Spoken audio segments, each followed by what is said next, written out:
И ние си го започнуваме вториот разговор и нашата втора утринска гостинка, извршен директор во Занаетчиската комора на Македонија, Јелена Спасова. Добро утро и добро ни дојдовте. Добро утро, ви благодарам на поканата и добро ве најдов. Кај вас е секогаш интересно, кај вас секогаш е доволно инспиративно да ве следиме, а она што во моментов е актуелно е еден нов неколку проекти се наоѓаат на почеток, за едниот ќе проговориме, нов развоен проект во соработка со амбасадата на Република Словенија. Така. Многу сум среќна што секоја промоција на некако на нашите нови нешта кои што се имплементираат во комората тргнуваат овде од вашата телевизија. Јас сум среќна. Секако многу ви благодарам на поддршката и се надевам дека во иднина ќе продолжиме вака заедно да ги промовираме сите нови работи кои што се добри за нашата држава. Оваа година, како и претходната, почнавме со имплементација на еден отприлика околу средината на мај месец почнавме со имплементација на еден нов проект кој што е поддржан од амбасадата на Република Словенија. Се работи за проектот економско зајакнување на ранливите категории на жени во Северна Македонија. Оваа година по сите активности и по сите анкети што ги направивме, најмногу жените беа заинтересирани да ја започнат, нели, да завршат обуката за козметичар. Некако и младите најмногу го сакаат да работат во таа професија. Се почна од и нашата иницијатива која што ние споделивме заедно со сите советници кои што работат во Словенската амбасада, нормално и со амбасадорот, имавме еден заеднички состанок, го напишавме проектот и почнавме нели со имплементација. Сето ова што го работиме е поддршка на жените од руралните средини, поддршка на жените од ранливите категории за да они станат економски независни. Мислам дека во комората правиме доволно и секако и во иднина ќе правиме доволно за да им помогнеме и на младите, да ги задржиме тука во државата со сите овие проекти и да секако си помогнеме и самите на себе за да оставиме некој белег во општеството. Одлично. Колку жени се опфатени во овој проект? Во проектот се опфатени околу 100 кандидатки кои што се проектот се имплементира во неколку градови во Македонија, почнувајќи од Скопје, Куманово, Свети Николе, исто и така имаме група во Гостивар, во Охрид и во Прилеп. Ние сакавме да биде нели во повеќе градови, меѓутоа толку ни дозволуваат и средствата.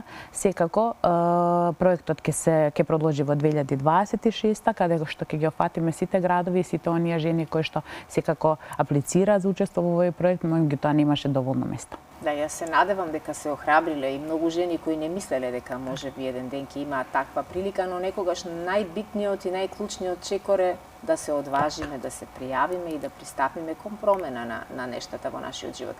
Предпоставувам дека во овој проект најмногу внимание се полага на практичната работа. И сега, колку практично знаење тие можат да научат во целиот овој процес, какви сертификати на крајот ќе добијат и колку истите ќе им бидат доволни за да размислуваат да отворат и мал собствен бизнис. Па нека не биде мал, нека биде и голем, но за почеток ќе ве почнуваме со мал. Во самата имплементација на проектот, они поминаа низ мал теоретски дел, бидејќи секако мора да знаат таа теорија, која што подоцна ќе може да имплементираат во практичниот дел. Имаат врвни инструктори и ментори кои што низ практична настава им го учат сето она кое што им е потребно. Во проектот се имплементираат 5 модули, каде што е козметика за лице и тело, депилација, маникир, педикир и шминка. Девојките и самите жени беа премногу задоволни затоа што во основа е она што на сите нас ни треба. На крајот ќе поминат и обука за изучување на правење на козметика на база на природни суровини, кај што ментори ќе им бидат одредени технолози од врвните фармацевтски компании. Овие кои добро ја познаваат моќта на природата. Така е, бидејќи знаете и сами дека амбасадата најмногу ја поддржува екологијата, најмногу ги поддржува сите тие еколошки ресурси и секако моравме тоа да го вметнеме во проектот. Ќе се здобиат со државно признаени сертификати, кои што секако во иднина ќе им помогнат за отварање на самите сопствени бизниси.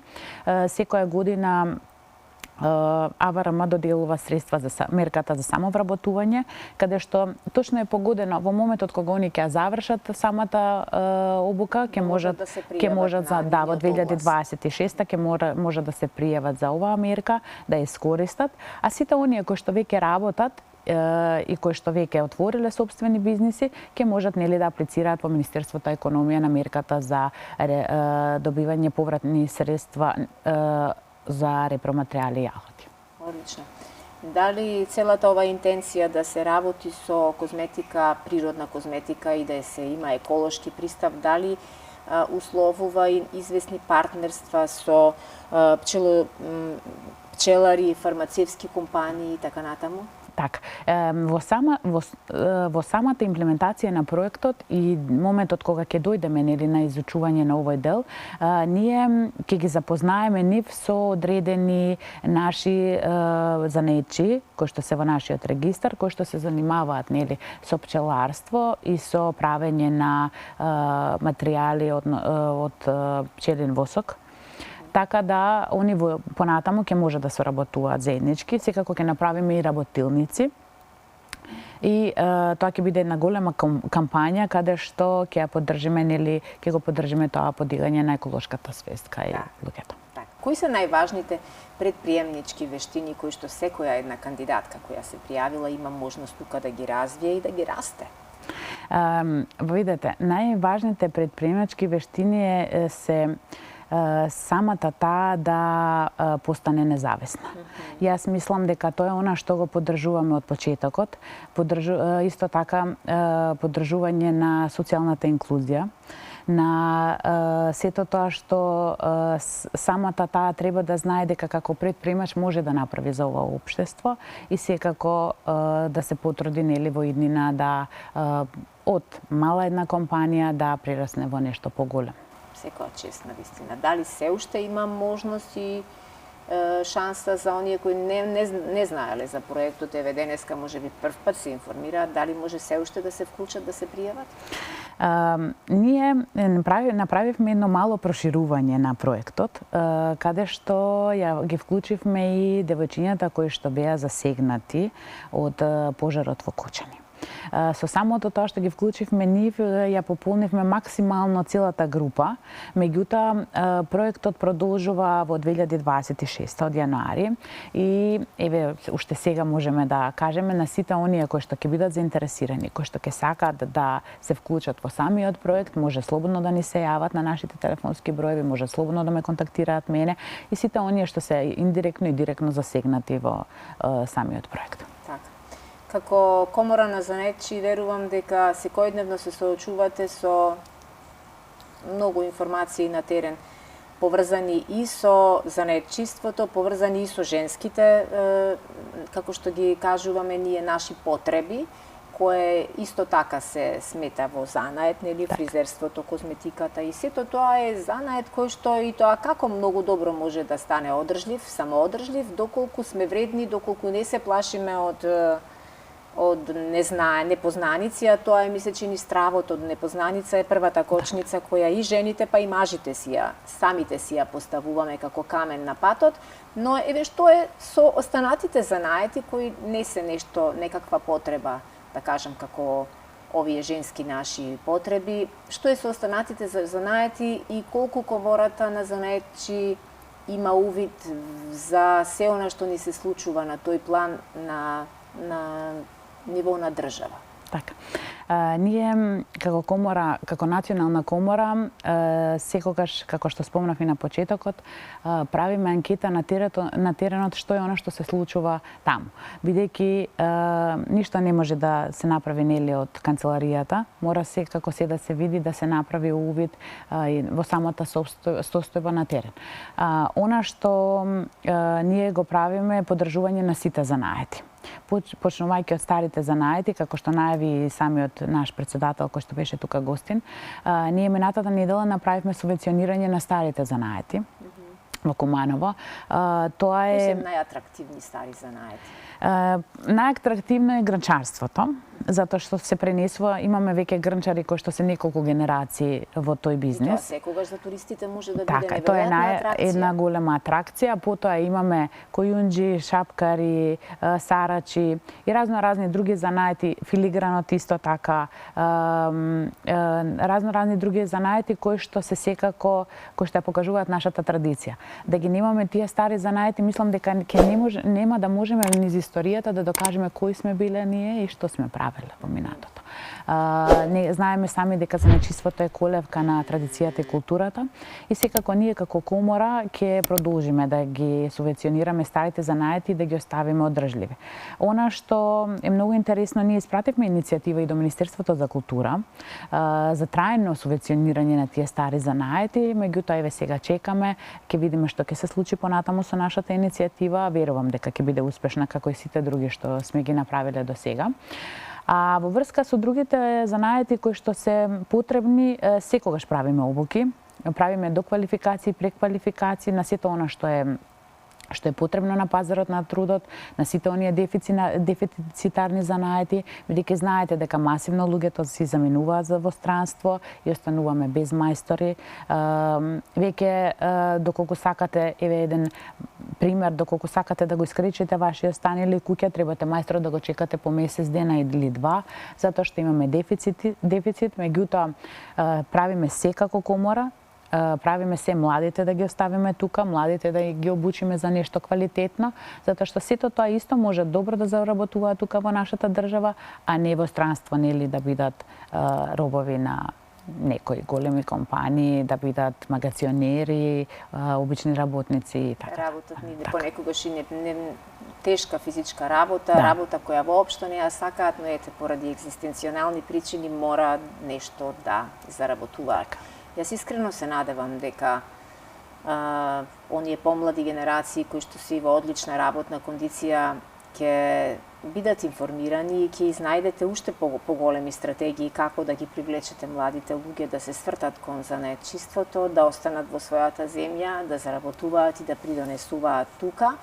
А за се она што во иднина ќе го правите, ние сме овде секогаш медиумски да ве поддржиме. Така ви благодарам. Се надевам дека работната сила ќе остане во државата. Се надевам дека и новата влада ќе има слух за се она што ние го правиме, за сите наши иницијативи кои што ние ги правиме. Искрено се надеваме како комора дека ќе се направи некоја си нова категоризација нели на тие субвенции кои што ќе варираат од занаед до занаед, затоа што не може со самата мерка од 10.000 евра не може да се субвенционираат сите занаети.